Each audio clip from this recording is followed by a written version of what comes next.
दोस्तों, आप सभी लोग कैसे हैं? उम्मीद करते हैं आप सभी लोग ठीक हैं। दोस्तों, आप सभी का मेरे YouTube चैनल क्राइम की कहानी में स्वागत है। आज की कहानी एक ऐसी बहन की है जिसने अपने प्रेमी के साथ मिलकर अपने भाई को मरवा दिया। बहन को मां का दर्जा दिया जाता है, मगर यहाँ तो बहन ही हत्यारी निकली। दोस्तों, आप सबसे अनुरोध है चैनल को सब्सक्राइब करें, चैनल लाइक करें और कमेंट करें। अपने दोस्तों के साथ शेयर जरूर करें। बहुत से लोग हैं जो सब्सक्राइब नहीं करते हैं। आपके सहयोगी से मुझे हिम्मत मिलती है, इसलिए कंजूसी ना करे। कहानी शुरू करते हैं। मीट कारोबारी हाफिज मोहम्मद रईस ने बदनामी से बचने के लिए बेटे की हत्या को आत्महत्या बताने की कोशिश की, लेकिन वे न खुद को बचा पाया न बेटी और उसके आशिक तौसीफ को।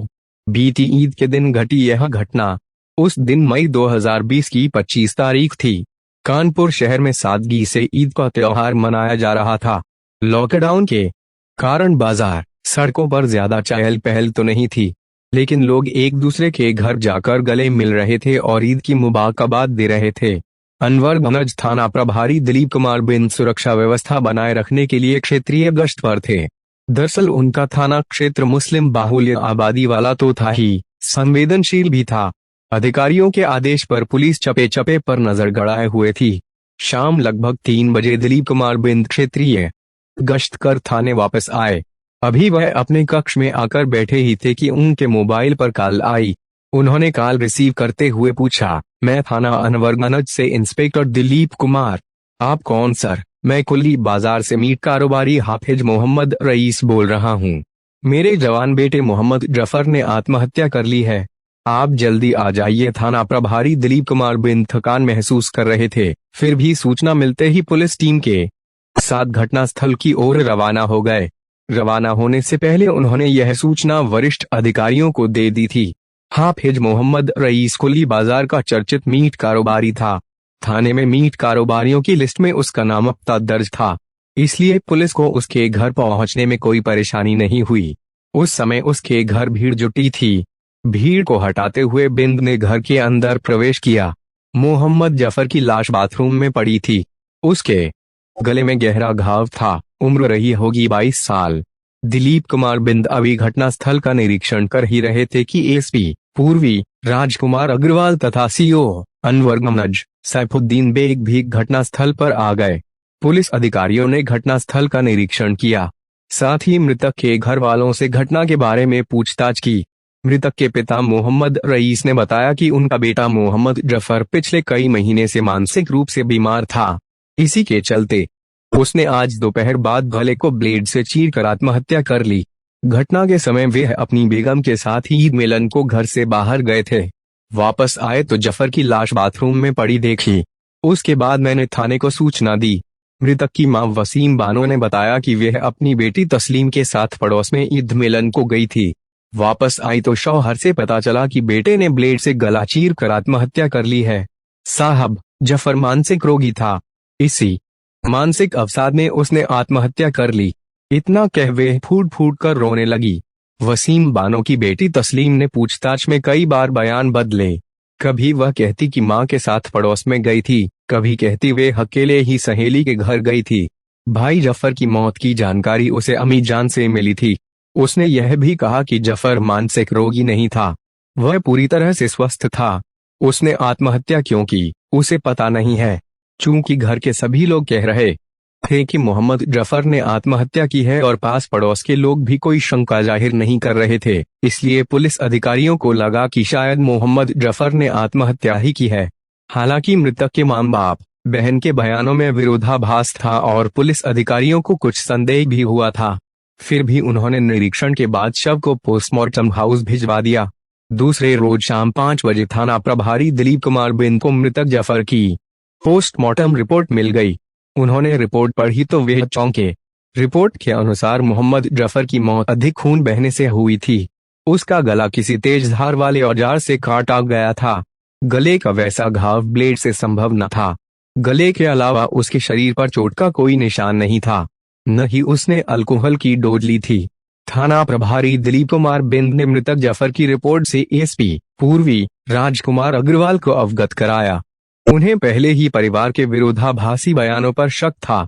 रिपोर्ट देखने के बाद उन्हें भी पक्का यकीन हो गया कि जफर की हत्या परिवार के ही किसी सदस्य ने की है। फिर साक्ष्य मिटाकर हत्या को आत्महत्या का रूप दिया गया है। उन्होंने सीओ अनवर गमनज सैफुद्दीन बेग की अगुवाई में दिलीप कुमार बिंद को जफर की हत्या का रहस्य सुलझाने का आदेश दिया। आदेश पाते ही दिलीप कुमार बिंद ने हकीकत का पता लगाने के लिए अपने क्षेत्र के एक खास खबरी को लगाया। एक दिन बाद ही उसने थाना प्रभारी बिंद को एक चौंकाने वाली जानकारी दी। उसने बताया कि मोहम्मद जफर न तो मानसिक रोगी था और न ही उसे कोई अन्य रोग था। जफर की बहन तस्लीम तथा पड़ोस में रहने वाले चचेरे भाई तौसीफ अहमद के बीच मोहब्बत पनप रही थी। जफर को दोनों के अवैध संबंधों की जानकारी थी और वे इसका विरोध करता था। इन्हीं नाजायज संबंधों के चलते जफर की हत्या हुई है। हत्या का रहस्य घर वालों के पेट में ही छिपा है। यदि कड़ाई से पूछताछ की जाए तो सारा भेद खुल सकता है। दिलीप कुमार बिंद ने नाजायज रिश्तों की जानकारी सीओ सैफुद्दीन बेग को दी तो वे बिंद को साथ लेकर दोबारा मोहम्मद रईस के घर जा पहुंचे। उन्होंने मौके पर फोरेंसिक टीम को भी बुलवा लिया। फोरेंसिक टीम ने अपनी जांच उस बाथरूम से शुरू की जहां मोहम्मद जफर की लाश पड़ी मिली थी। टीम प्रभारी प्रवीण कुमार ने बाथरूम का बेंजामिन टेस्ट किया तो वहां खून की एक भी बूंद का प्रमाण नहीं दिखा। इसके बाद टीम ने मकान के दूसरे बाथरूम का बेंजामिन टेस्ट किया तो वहां खून के प्रमाण मिले। टीम ने दोनों बाथरूम के बीच 2 जगहों पर शक के आधार पर टेस्ट किया तो वहां भी खून के प्रमाण मिले। जाहिर था शव को एक बाथरूम से दूसरे बाथरूम में लाया गया था। टीम प्रभारी प्रवीण ने मृतक के मां बाप भाई बहन के हाथों का बेंजामिन टेस्ट किया तो खून के प्रमाण मिले। फोरेंसिक टीम की जांच से हत्या के पुख्ता सबूत मिले तो सीओ सैफुद्दीन बेग ने मोहम्मद रईस, उसकी पत्नी वसीम बानो तथा बेटी तस्लीम से अलग अलग सख्ती से पूछताछ की। पूछताछ में मोहम्मद रईस टूट गया। उसने बताया कि बच्चों के जेल जाने के डर से उसने झूठ बोला था कि जफर ने आत्महत्या की है। जफर तो मर ही गया था। सच बोलता तो परिवार के 2 बेटे और बेटी जेल चले जाते। सच यह है कि मोहम्मद जफर ने अपनी बहन तस्लीम को बाथरूम में चचेरे भाई तौसीफ अहमद के साथ आपत्तिजनक स्थिति में देख लिया था। भेद खुलने के डर से तस्लीम ने तौसीफ व उसके भाई सैफ के साथ मिलकर बकरा काटने वाले चाकू से जफर को गला रेत कर मार डाला था। मोहम्मद रईस के टूटते ही उसकी पत्नी वसीम बानो तथा बेटी तस्लीम ने भी अपना जुर्म कबूल कर लिया। चूंकि हत्या में तस्लीम का प्रेमी तौसीफ अहमद और उसका भाई सैफ भी शामिल था, पुलिस ने उन दोनों को भी नाटकीय ढंग से पकड़ लिया। दोनों को थाना अनवरगंज लाया गया। जब उन दोनों का सामना मोहम्मद रईस, वसीम बानो तथा तस्लीम से हुआ तो वे समझ गए कि अब सच बताने में ही भलाई है। उन दोनों ने सहज ही जुर्म कबूल कर लिया। पुलिस अभी तक आला कत्ल चाकू बरामद नहीं कर पाई थी। थाना प्रभारी दिलीप कुमार बिंद ने चाकू के संबंध में पूछताछ की तो तौसीफ ने बताया कि कत्ल करने के बाद चाकू को मकान के सीवर टैंक मेन हॉल में छिपा दिया था। यह बात पता चलते ही दिलीप कुमार बिंद तौसीफ अहमद को घटनास्थल पर ले गए। वहां उसकी निशानदेही पर हत्या में प्रयुक्त चाकू बरामद कर लिया। बरामदगी के बाद तौसीफ को वापस थाने लाया गया और चाकू को सील मोहर कर दिया गया।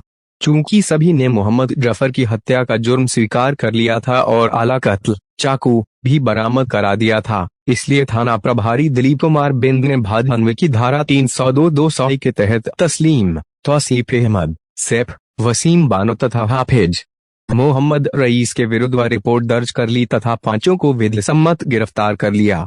पुलिस जांच में इसमें अंधी बहन द्वारा भाई को हलाल करने की सनसनीखेज घटना प्रकाश में आई। उत्तर प्रदेश के कानपुर महानगर के अनवरगंज थाना क्षेत्र में मुस्लिम बाहुल्य आबादी वाला एक मोहल्ला है कुल्ली बाजार। इसी कुल्ली बाजार में बड़ी मस्जिद के पास हाफिज मोहम्मद रईस अपने परिवार के साथ रहते थे। उनके परिवार में पत्नी वसीम बानो के अलावा 2 बेटे तथा बेटी तस्लीम थी। मोहम्मद रईस मीट कारोबारी थे। इस कारोबार में उनके दोनों बेटे भी हाथ बंटाते थे। कुल्ली बाजार में उनकी चर्चित मीट की दुकान थी। कुल्ली बाजार में ही उनका अपना निजी मकान था। उनकी आर्थिक स्थिति मजबूत थी। वसीम बानो की बेटी तस्लीम खूबसूरत थी, तन से ही नहीं मन से भी खूबसूरत, इसलिए उसे हर कोई पसंद करता था। बचपन में जहां वे अपनी चांचलता की वजह से सबको प्यारी लगती थी, वहीं जवानी की दहलीज पर कदम रखते ही वे अपने व्यवहार से सबकी आंखों का तारा बनी हुई थी। अपने मिलनसार स्वभाव की वजह से वे सबका मन मोह लेती थी। युवा जहां उसकी सुंदरता के दीवाने थे, वहीं बड़े बूढ़े उसके स्वभाव से खुश रहते थे। पढ़ने लिखने में भी वे तेज थी। उसने जुबली इंटर कॉलेज से इंटरमीडिएट की परीक्षा पास कर ली थी। तस्लीम के पड़ोस में तौसीफ अहमद रहता था। रिश्ते में वे उसका चचेरा भाई था। अपने पिता के साथ वह भी मीट का कारोबार करता था।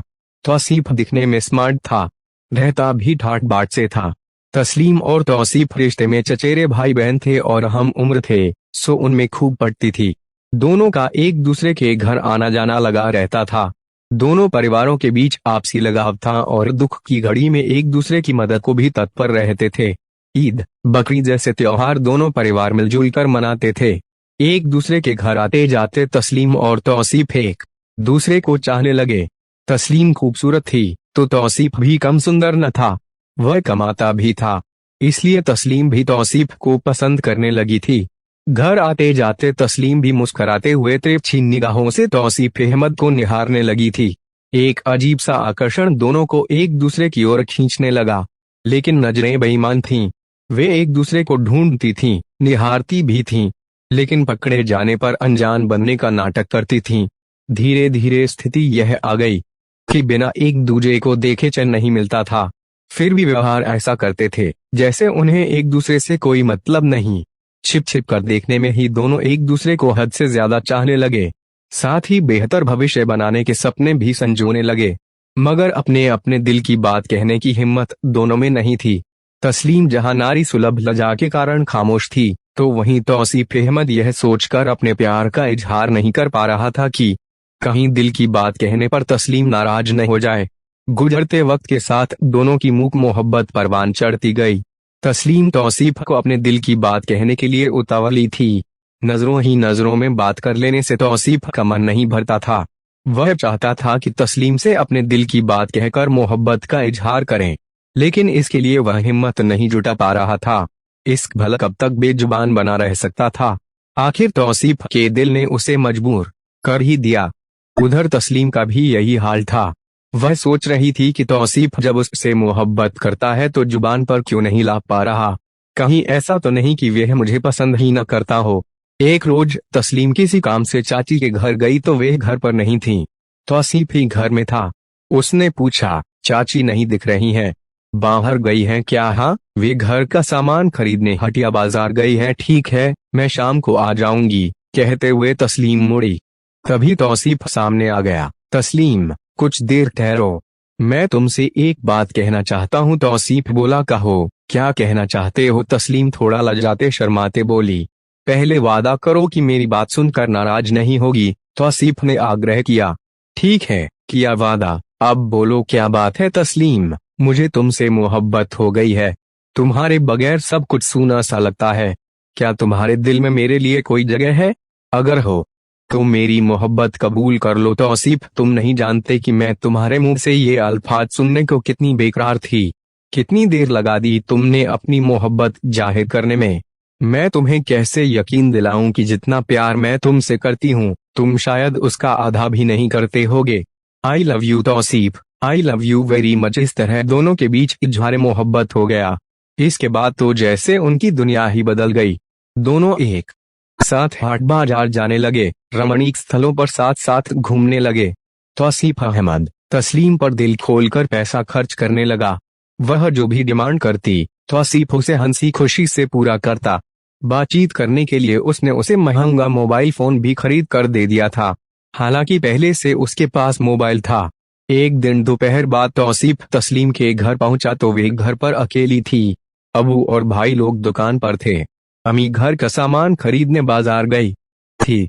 अच्छा मौका देख तौसीफ ने तस्लीम को अपनी बाहों में बांधकर उसकी उन्मादी आंखों में झांका। तस्लीम भी मना नहीं कर पाई। तस्लीम की मौन स्वीकृति मिलते ही तौसीफ बेकाबू हो गया। तस्लीम भी नाजुक रिश्तों और सामाजिक मर्यादाओं को ताक पर रखकर उसकी बाहों में झुलाई गई। तस्लीम ने कोई विरोध नहीं किया तो तौसीफ आगे ही बढ़ता चला गया। फिर दोनों अलग हुए तो उनके चेहरे पर पूर्ण संतुष्टि के भाव थे। दोनों एक बार पाप के कुएं में कूदे तो फिर उनका उससे बाहर निकलने का मन नहीं हुआ। गलत काम कितना भी छिपा कर किया जाए, एक न एक दिन उजागर हो ही जाता है। धीरे धीरे तौसीफ और तस्लीम के अवैध संबंधों को लेकर पास पड़ोस में तरह तरह की चर्चाएं होने लगीं। जब इस बात की भनक तस्लीम के भाई मोहम्मद जफर को लगी तो उसने बहन को फटकार लगाई, साथ ही तौसीफ के साथ झगड़ा भी किया। जफर ने बहन के बहकते कदमों की शिकायत अपने माता पिता से भी की। इस पर हाफिज मोहम्मद रईस तथा उसकी बेगम वसीम बानो ने तस्लीम को अपनी इज्जत का वास्ता देकर समझा बुझाकर सही रास्ते पर लाने की बहुत कोशिश की, पर तस्लीम के बहके कदम नहीं थमे। घर वालों की नसीहतों का तस्लीम पर कोई असर नहीं हुआ। वह तौसीफ से अपने संबंध उसी तरह बनाए रही। अलबत्ता पोल खुल जाने के डर से वे दोनों कुछ सावधान जरूर रहने लगे थे। उन दोनों को सबसे ज्यादा डर मोहम्मद जफर से रहता था। वहीं दोनों की ताक झांक में लगा रहता था। जिस दिन उसे पता चल जाता कि तौसीफ घर आया था, उस रोज वह तस्लीम को खरी खोटी सुनाता तथा तौसीफ के साथ भी झगड़ा करता। उसने उन दोनों को चेतावनी दे रखी थी कि जिस दिन वे दोनों को रंगे हाथ पकड़ लेगा उस दिन अनर्थ हो जाएगा। मोहम्मद जफर की इस धमकी से तस्लीम अपने भाई को अपने प्यार का रोड़ा समझने लगी थी। उससे मन ही मन नफरत करने लगी थी। तौसीफ अहमद भी मोहम्मद जफर को अपना दुश्मन समझने लगा था। वह भी अंदर ही अंदर उससे नफरत करने लगा था। जफर के कारण दोनों का मिलन नहीं हो पाता था। दोनों के दिलों में नफरत की आग तीव्र होती गई। मार्च 2020 में कोरोना महामारी का प्रकोप बढ़ा तो देश में तालाबंदी हो गई। कानपुर शहर भी लॉकडाउन हो गया। शहर का मुस्लिम बाहुल्य क्षेत्र कुली बाजार हॉटस्पॉट घोषित कर दिया गया। पुलिस ने गलियों को सील कर दिया, जिससे लोगों को घरों में कैद होकर रहना पड़ा। इसका असर तस्लीम और तौसीफ पर भी पड़ा। उनका मिलन पूरी तरह बंद हो गया। मिलन न होने से दोनों बेचैन रहने लगे। हालांकि मोबाइल फोन पर बतिया कर दोनों अपने दिल की लगी बुझा लेते थे। 25 मई 2020 को ईद का त्योहार था। प्रशासन ने सशर्त छूट दी थी। ईद का त्योहार धूमधाम से तो नहीं मनाया जा रहा था, लेकिन घरों में लोग आ जा रहे थे। तौसीफ भी ईद मिलन के बहाने तस्लीम के घर पहुंचा। उस वक्त तस्लीम घर में अकेली थी। उसके दोनों भाई पतंग उड़ाने चले गए थे, जबकि अम्मी अबू पड़ोस में ईद मिलन को गए थे। लगभग 2 महीने बाद आमना सामना हुआ तो दोनों एक दूसरे से लिपट गए। दोनों की आंखों में प्यार का सागर उमड़ पड़ा। इसी बीच तौसीफ की शारीरिक प्यास जाग उठी। उसने सूना घर देखकर तस्लीम से प्रणय निवेदन किया तो लजाते शर्माते तस्लीम मान गई। इसके बाद दोनों बाथरूम जा पहुंचे और शारीरिक प्यास बुझाने लगे। हड़बड़ाहट में वे घर का मुख्य दरवाजा बंद करना भूल गए थे। तस्लीम और तौसीफ अभी बाथरूम में शारीरिक प्यास बुझा ही रहे थे कि तस्लीम का भाई मोहम्मद जफर आ गया। उसने दोनों को बाथरूम में आपत्तिजनक स्थिति में देख लिया। यह सब उसके लिए नाकाबिले बर्दाश्त था। उसका गुस्सा 7वें आसमान पर जा पहुंचा। वह गाली गलौज करते हुए तौसीफ से भिड़ गया। तस्लीम और तौसीफ को लगा कि मोहम्मद जफर आज दोनों की पोल खोल देगा और झगड़ा भी करेगा। दोनों ने एक दूसरे को इशारा किया और फिर तस्लीम बकरा काटने वाली छुरी ले आई। उसने छुरी तौसीफ को थमाई और बोली, तौसीफ, आज इसे हलाल कर ही दो। जिंदा बच गया तो पोल खोल देगा और दोनों को बदनाम कर देगा। बहन का यह रूप देखकर मोहम्मद जफर घबरा गया और जान बचाकर दरवाजे की ओर भागा। तभी सामने से तौसीफ का छोटा भाई सैफ आ गया। उसने भाई के इशारे पर उसे पकड़ लिया। दोनों भाई उसे पकड़कर बाथरूम ले आए और फर्श पर पटक दिया। सैफ ने पैर दबोचे और तस्लीम ने उसके हाथ पकड़े। इसके बाद तौसीफ अहमद ने जफर की छाती पर सवार होकर चाकू से उसका गला रेत दिया। जफर कुछ देर तड़पकर ठंडा हो गया। हत्या करने के बाद तौसीफ व उसका भाई सैफ घर से भाग पाते, उसके पहले ही हाफिज मोहम्मद रईस व उनकी पत्नी वसीम बानो आ गई। घर के अंदर बाथरूम में जवान बेटे की खून से रंगी लाश देखकर दोनों अवाक रह गए। वसीम बानो ने बेटी से पूछताछ की तो उसने साफ साफ बता दिया कि जफर ने उसे तौसीफ के साथ रंगे हाथों पकड़ लिया था। हमने उसे मार डाला। यह सुनते ही दोनों ने माथा पीट लिया। वे सोचने लगे बेटा तो मर ही गया है। अब पुलिस से सच्चाई बयां की तो परिवार के 2 बेटों के साथ बेटी भी जेल चली जाएगी। उन लोगों ने मोहम्मद जफर की हत्या को आत्महत्या का रूप देने के लिए जफर के शव को सबमर्सिबल पंप चलाकर लाश को तब तक धोया जब तक गले के घाव से रिस रहा खून बंद नहीं हो गया। उसके बाद शव को दूसरे बाथरूम में रख दिया। सारे सबूतों को मिटाने के बाद हाफिज मोहम्मद रईस ने थाना अनवरगंज पुलिस को अवसाद के चलते बेटे जफर द्वारा आत्महत्या की सूचना दी। पुलिस ने घर वालों की बात पर विश्वास कर शव को पोस्टमार्टम के लिए भेज दिया। पोस्टमार्टम रिपोर्ट से पुलिस को हत्या का शक हुआ।